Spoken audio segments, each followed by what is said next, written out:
The African American Legend series highlights the accomplishments of blacks in areas as varied as politics, sports, aviation, business, literature, and the arts. We will explore how African Americans have succeeded in areas where they've been previously excluded because of segregation, racism, and lack of opportunity. I'm your host, Dr. Roscoe C. Brown, Jr., and with today is Yvette Campbell, who's the president and CEO of the famous Harlem School of the Arts. Glad to have you with us today. Glad to be here. Now tell us, how long you've been the CEO? I joined the Harlem School of the Arts January 2011, so I'm just a little bit over a year old. Oh, very, very good. Now tell me, we've had someone from the Harlem School on the show before, but just to refresh the audience's mind, tell us about the origin of the Harlem School of the Arts, what its purpose was, and who its great original founder was. Absolutely. The Harlem School of the Arts was founded in 1964 by the legendary opera singer Dorothy Maynard. She was one of the first African-American opera singers in the Met. That's right. And she also sang at two inaugurations, Truman and Eisenhower, if you can believe that. But when her husband got ill and the church next door, he was the pastor, she came home and she started teaching classes to the children in Harlem in the basement of the church That next was door. St. James, right? That's right, St. James Presbyterian. And the wonderful thing is she just gave this freely. I mean, she wasn't asking for anything. And it reached 1,000 children in that basement, so they needed a new home. So in '75, she built the building with private funding, $2.6 million in that day in 1975, and opened a new Harlem School of the Arts facility, 37,000 square feet, right next door to St. James, which is where we are today. On St. Nicholas Avenue, right near 153rd Street. Yes, 145th, right next to the A train. So it's been wonderful heading this extraordinary organization and understanding its mission, which is to enrich the lives of young people through world-class training in the arts. That's it, as simple as it is. Now, when you say the arts, you mean music, Dance, drama, yes, dance, and visual arts, painting. and the visual arts. That's right, all four. Now, how do you diversify those programs? Well, we have to have directors for each program because I'm a dancer, so I really only know dance. So I have hired extraordinary program directors who head each department, music, dance, drama, and the visual arts, and they are sectioned in each building. She built that building to encompass all four art forms. She built small studios for one-on-one music instruction. She built big dance studios for dancers. And she built a visual art studio where you could actually create sets. It's a very large visual art studio. And we even have a dark room. So she really believed in all of the art forms. And the Harlem School of the Arts is unique in that way where we have all four disciplines under one roof. Now, I believe that you do this by classes for students on Saturday and Friday and during the week. Yes. And you also have some performances. Yes. So how do you divide out which you're going to do when? Yes, exactly. That's the big job. It is the big job. That's my job. The wonderful thing is that we serve kids outside of school. So we're cultural partners with New York City schools. So what that means is kids come to us after school or on Saturdays, or little kids come in the morning. During the daytime, we actually have rehearsal space for artists that want to rehearse or perform or just be in our studio during the day. And then in the afternoon, late afternoon, is when all of our kids come after school. On Saturdays, it's a wonderful mix because sometimes we have performances on the stage with concerts, dance performance, readings, exhibitions of photographers. Kwame Braithwaite just finished a Harlem a photography exhibit in our space where we hung it in the gathering space. So it's a balancing act of making sure we serve all the kids in the classes, which children range from ages 2 to 18, and then it's also supporting the community of artists we serve where they can come in during the day and do rehearsals and performances for our students and our families.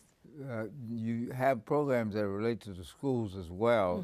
You do those in the schools or you do them at the site? Both. I actually, when I came on, we were only serving 6 schools, and now we're serving almost 15 schools, including Harlem Children's Zone's kids. They come to us after school, and then the other schools, we go to them. And so it just depends on the partnership. Now, when you go to the schools, what do you do?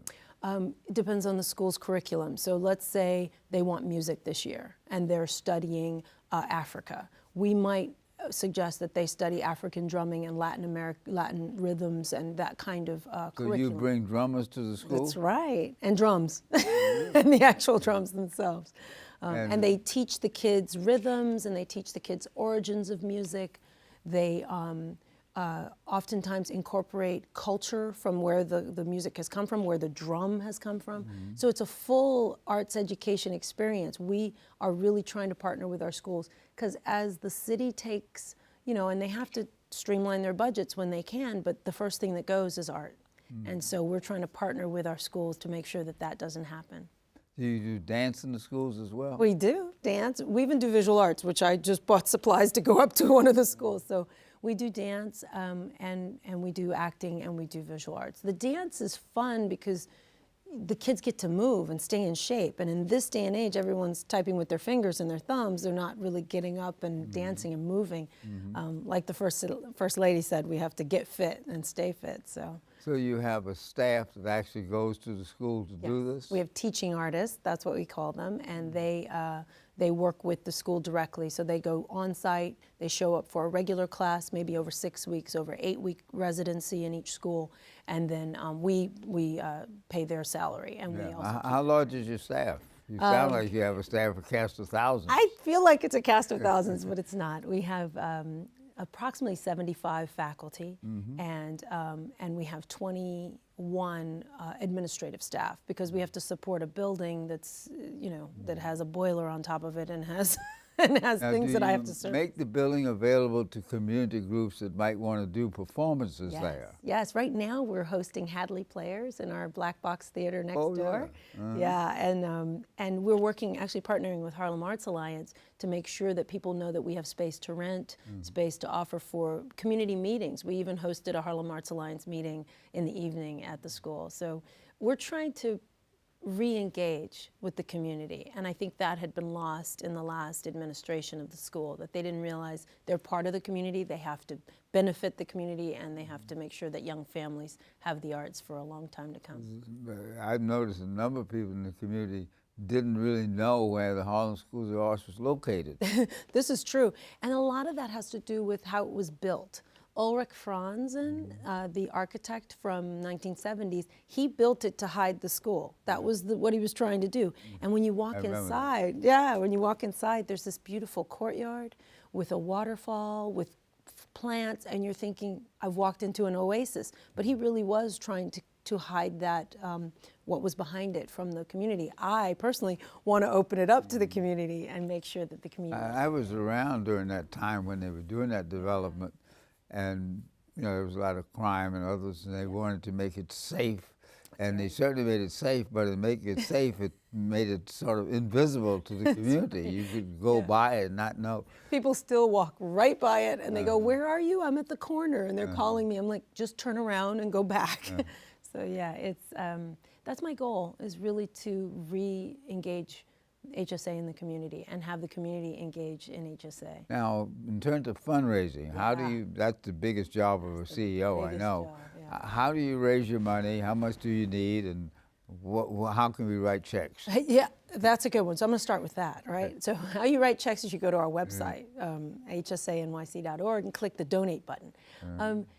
But in essence, we need partners too. We need people that believe in what we're doing and can spread the word about what we're doing to their friends and to their corporations to sponsor us. We lost a lot of goodwill, a lot of goodwill in the sense that we weren't doing our mission. Now we are. Now we are financially, we finished 4 audits in 2 years, so I just completed the last audit.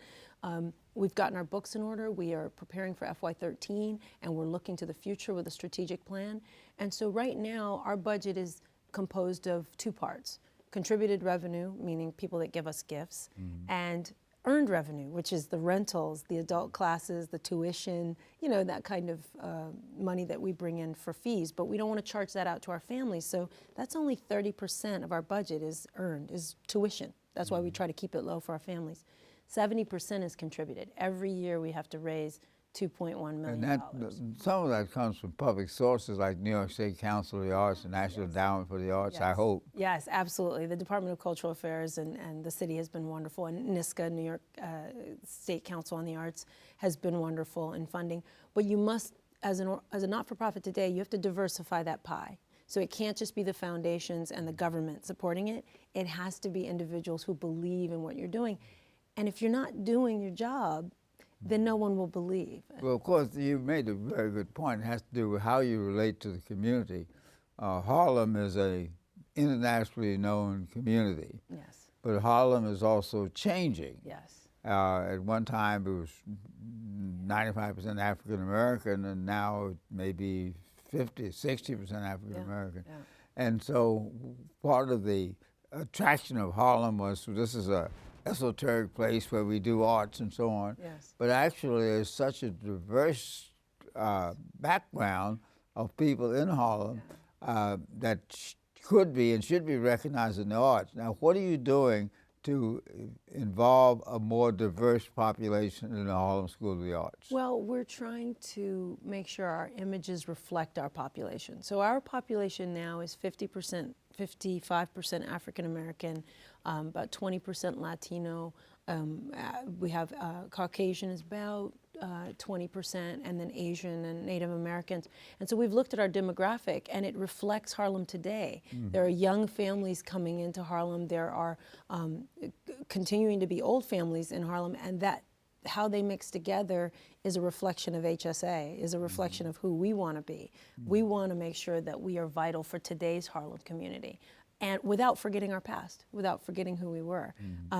I have to say, I want to just go back to the fundraising only because there was one angel that came across the country and gave us a very large check, and that's Herb Alpert, the Herb Alpert Foundation. Oh, yeah. The reason why I say that is because I got to see them at the Carlisle, and I was blown away by the musicality, and he believed, and so people believe from wherever they are in this mission, and so just letting our community know that, just letting them know that somebody like Herb Alpert, who gives most of his money away, believes in what we're doing.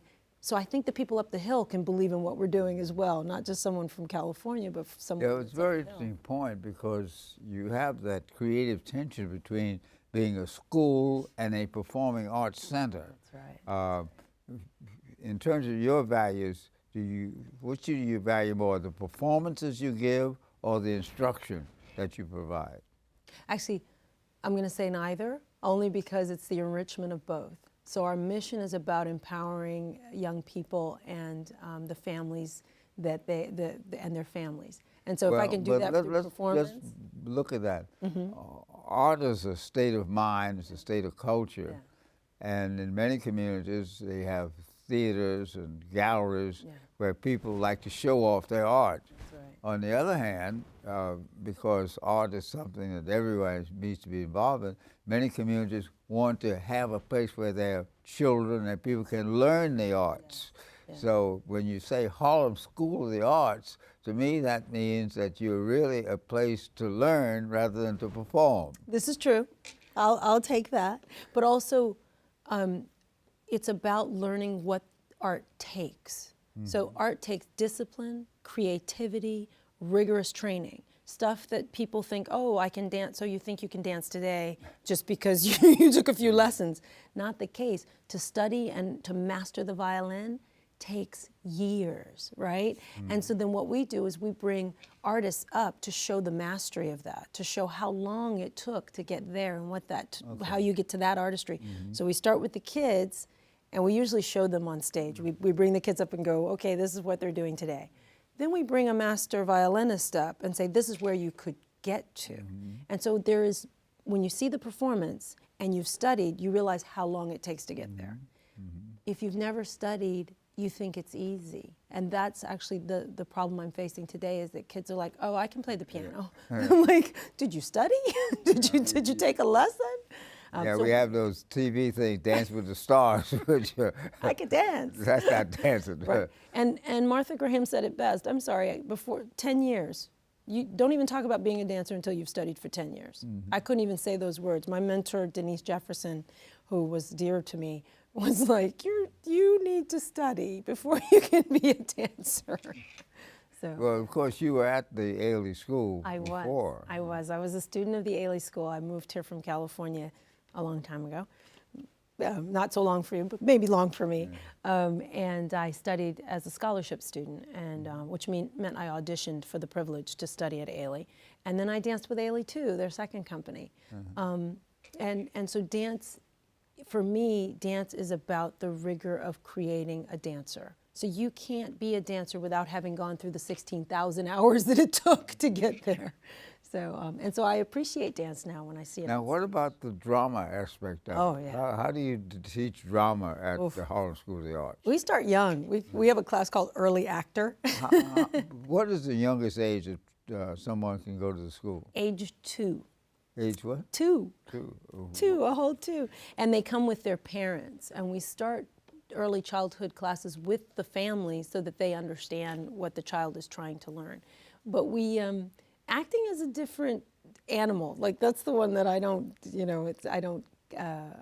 it's not my forte. So I've hired somebody that's pretty good at his skill. He's a director, he's a working actor. And it's about the craft, it's about practicing, it's about diction, it's about enunciation. It's wonderful to listen to him talk about where the actor needs to be today. And our kids need that. That will make them better leaders just by going through an acting class at HSA. Now, in terms of the aspect of discipline, you talked about arts and discipline. So much we see on television is undisciplined. And yet at the same time, they're saying, well, we want better artists and we want better performers. Yeah. How do you bridge that gap? How do you teach your students and performers discipline? What do you do to get that across? Well, I think they see it through their progress.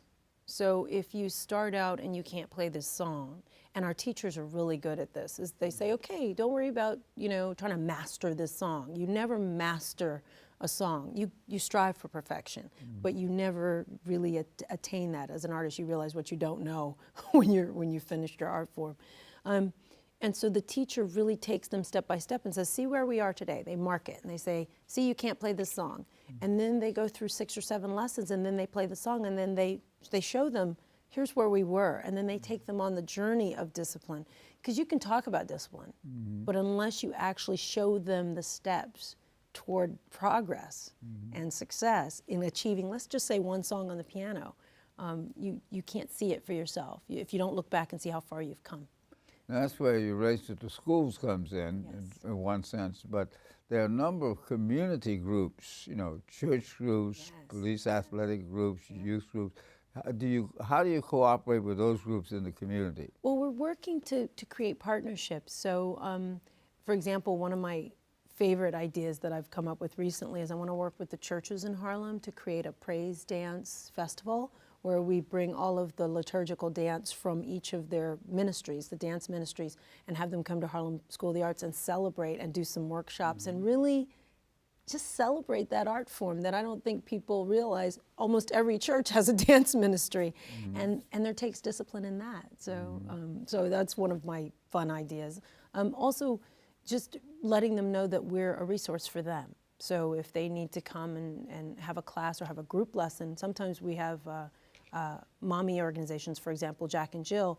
They are setting up a hip hop class for the kids in their so the families, and I thought that was great. I was like, come on in and let's do a class together. So it's encouraging the partnerships and just sowing the seeds and letting them know we're there for them. Well, part of your job, I guess, is letting people know about Harlem School of the Arts. Yeah. Now, what are some of the other things you do other than coming on African American Legend to let people know about Harlem School of the Arts? Well, you want to make sure that the message is clear, that what we're offering and what our mission is clear. So that's constant, updating the website, making sure the press knows we're still around, making sure our families are spreading the word, making sure they're ambassadors, making sure our board is doing that. The other thing is just making sure that our materials are clear. So sometimes we have brochures and catalogs and physical materials. And And I'm sorry, coming on African American Legends is really important to spread the word. Well, a lot of people see it. Now, your board, who's on your board other than Charles Hamilton, the well-known attorney? Charles Hamilton started the five, as I want to call it. In 2010, April 2010, the entire board of Harlem School of the Arts was removed, and a new board was installed. And that board consisted of 5 people originally, and Charles Hamilton was head of that 5. Janice Savin Williams is one of our executive committee board members. Jeffrey Lycan, Dean Mary Schmidt Campbell of NYU, who's a Harlem resident, and her son went to Harlem School of the Arts as a musician, and so did one of Janice's children. And there's a 5th, and Milton Irvin, who was on the board almost 15 years ago and came back as our treasurer. So I have the luxury of history of a group that knows Harlem School of the Arts sometimes better than I do. Well, of course, what you have is a revitalization, because when the economy went down, many arts groups had great difficulty. They weren't prepared. And now we're building it up. Harlem is actually developing economically, but the arts are also developing economically. But when somebody asks you, well, why is it important that we have a School of the Arts in Harlem? Yeah. What would be your answer? Because everyone deserves world-class arts training, because arts helps you to compete in the world. And they've done studies, actually the President's Council Committee on Arts and Humanities, which Mary Schmidt Campbell sits on, has proven that children that have prolonged interaction with arts education are 4 times more likely to succeed academically. And I'm sorry, we can't leave that on the table. We have to utilize what arts can bring to a child's life and making them able to compete after they leave Harlem School of the Arts. It's also in the community, so you don't have to go downtown. You can go right to your community as a resource. And it was her dream. It was Dorothy Mainer's dream. What about the role of arts in extending the culture? Yes. See, whenever anybody thinks about Harlem, they think about music and dance and the Savoy and the Apollo. Rich, rich history. Some of us feel that they also ought to think about science and technology and economics, etc. How can you bring those 2 things together? Wow, that was a tough one. It's a tough one. Right, that was tough. Thank you. Well, I'm partnering with organizations to do that. So my mission is not to teach science, but my mission is to make sure that schools that are rigorous can add me as an arts component. So it's much easier to tack on arts education in this way than to put it on your budget, on your annual budget. That being said, I am a mathematician. I don't know if you know that, but I graduated from Berkeley with a degree in applied mathematics with an emphasis in actuarial science. And I believe that my studying violin and piano and dance enhanced that. And I don't have any true stats on that for me, but I started the violin at 9, and I don't know why math is my thing, and so I'm a numbers person. So the other side of my job is the budgets, is looking at the numbers and making sure it's all in the right order. But I believe that music and dance and that kind of rigorous arts training enhances a child's ability to learn and to learn science and math. And I was I was actually the only African American female to graduate from Berkeley with a math degree in my year. And so that was 500 people and me. So we really have a ways to go. We need to really encourage kids to really study those fields, because there is a deficit in science and computer science and math. It's interesting. My granddaughter went to Berkeley, and she's a geologist and a dancer as well. That's funny. What year, I wonder? Well, I won't tell you that. Okay. Yeah. Okay. But the real essence of the Harlem School of the Arts, it does represent something that came from the spirit of Harlem, came from the spirit of the arts. And communicating that is so very, very important. To what extent will you be able to invite community groups just to come into the school just to talk? Yeah. Do you Can you do that? Of course, and we want to be a place where that happens. So I think partnering with the Harlem Arts Alliance and groups in Harlem, like the Greater Chamber of Commerce, Greater Harlem Chamber of Commerce, is also another way to make sure we are hosting those kinds of events and spurring that kind of conversation, because it's important for us to partner and not be separate entities, but to become one amazing community. You know, this spring, our street has been named Dorothy Maynard Place, by the way. It was signed into law last year by the mayor. And we're celebrating that this year. We're celebrating our founder and what she has brought to the community. And so I'm hoping that everyone will come and just join us for that celebration this year. The whole year is dedicated to her. Now, if anybody wants to contact you, how do they contact you? Website. So www.hsanyc.org. Everything you need to know is there. Or you can just stop by. Monday through Saturday, we are open from 10 a.m. to And your address is? Is 645 St. Nicholas Avenue, just off the 145th Street station, ABCD. That's very good. Today on African American Legends, we've been talking with Yvette Campbell, who is the president and CEO of the Harlem School of the Arts, one of the outstanding arts institutions in our community. Glad to have you with us today, Yvette. Glad to be here. Very good.